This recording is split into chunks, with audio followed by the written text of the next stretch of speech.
not paying for some crackpot told fool to teach him magic tricks," yelled Uncle Vernon. But he had finally got too far.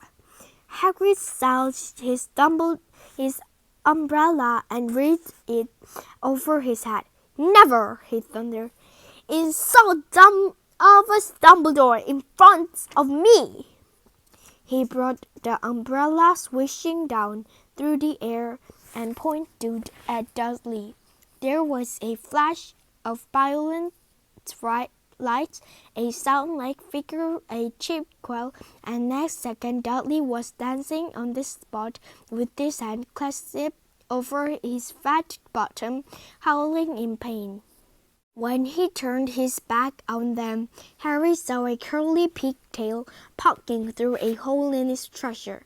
Uncle Vernon roared, pulling Aunt Petunia and Dudley into the other room. He cast on the last terrified look at Hagrid and slammed the door behind him. Hagrid looked down at his umbrella and stroked his beard. "Shouldn't have lost the temper," he said roughly, "but it didn't work anyway. Meant to turn him into a pig, but I suppose he was so much like a pig. Anyway, there wasn't much left to." He cast a sideways looking at Harry under his bushy eyebrow. "Be grateful if you didn't mention that to anyone at Hogwarts," he said. "I'm not supposed to do magic, strictly speaking. I was allowed to do a bit to follow you and get your letters to you and stuff. One of the reasons I was keen to take on this job. Why aren't you supposed to do magic?"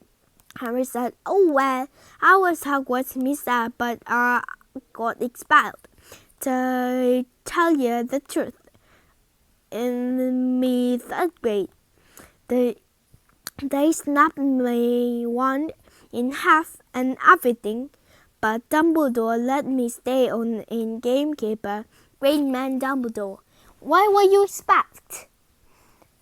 "It's getting late and we've got to tomorrow," said Hagrid loudly. "Got to get off to town. Get all your books and that." He took off his thick black coat and threw it to Harry. "You can't keep under that," he said. "Don't mind if it wriggles a bit. I think it got a couple of dollars one out the pocket." Chapter 4 done.